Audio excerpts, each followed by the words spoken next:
Happy holidays! Ito nga pala yung Christmas party ng mga Latinas and friends. Syempre, bago tayo pumunta, OOTD check muna. Tara, samahan niyo akong umattend ng isang Christmas party ng mga Latinas and friends dito sa Santa Maria, Bulacan. Ang nakakatuwa pa dito, 25 minutes lang yung aking biyahe from SJTM Bulacan to Santa Maria. And ayan, nandito na kagad tayo sa Blue Wind Villa 2 na kung saan dito ginanap ang aming Christmas party. Bago nga pala tayo makapasok dito, kailangan muna natin mag-register.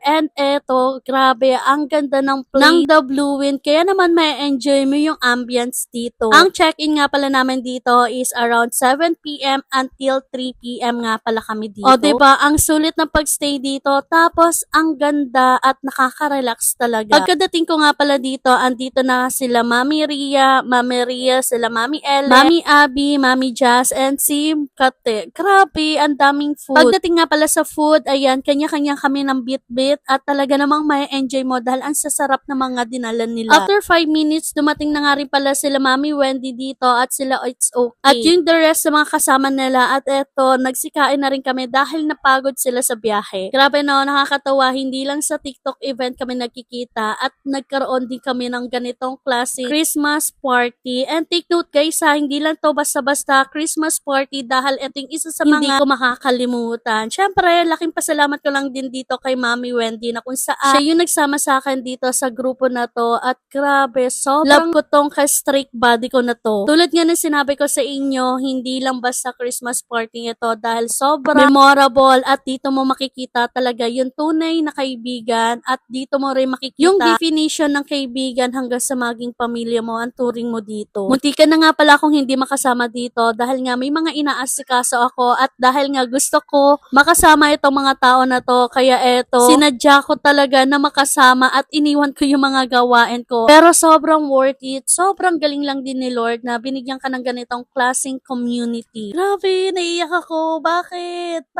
Alam mo, na-open ko nga sa kanila na parang hindi ako na-appreciate, na parang walang nakaka-appreciate sa akin. Hindi ko alam. Parang feeling ko wala ako, wala lang, ganyan. Pero nung nag-talk sila, grabe, na-appreciate pala nila ako. Kaya sobrang saya, sobrang sarap ng pakiramdam ko dito. Hindi man halata dahil nga sa sobrang pagod, sobrang daming iniisip. Kaya sabi ko, Lord, thank you dahil sinama mo ko sa ganitong klaseng community na sobrang love ko sila. Magkakaiba man kami ng attitude, ng character, ng kwento, pero guys, iisa lang yung gusto at gusto naming maabot. Yung mga pangarap, yung hatakang pataas, at yung tipong feeling mo nandyan palagi sila para sa'yo. Diba? Ang sarap na mga ganong community. Ang aga ko nga pala ditong nagising kasi sabi ko nga, gusto ko rin di ma-enjoy yung ambience and gusto ko lang din talagang i-treasure itong araw na to. Kung mapapansin ninyo, mapagabi, mapaumaga, sobrang ganda ng ambience dito. Talagang may pagka-nature vibe at may enjoy mo dito. Buti na lang talaga malapit kami dito. Kaya eto, tinawagan ko yung mister dahil siya din naman yung susundo sa akin. Tapos sabi ko nga isama si Ellie para naman ma-enjoy niya rin dito. And thank you nga pala kay Mami Ria na kung saan siya yung nagsangag ng aming kanin. Grabe, ang sarap. At ang sarap din sa feeling na sabay-sabay kayong kumain. At habang nag-aalmusal nga pala kami dito, dumating naman yung husband ko at si Ellie. At grabe, hindi nagpatumpik-tumpik dahil gustong-gusto niya talaga ang swimming. Nagpapalit na kagad ng damit para makapag-swimming na siya. At nakakatuwa lang din ha. Pati yung mga anak-anak namin, nagkakaroon na rin ng bond at ng connection. Ayan, ang sasaya ng mga bata. Ang sarap lang din na nakikita mo sila na na-enjoy nila yung ganitong mga klaseng gathering. Pero ang masasabi ko lang talaga, isa to sa mga hindi ko makakalimutan dahil sobrang saya, sobrang treasure na tong moment na makakasama mo yung mga taong ito. Hindi lang sa event, kaya mapapa.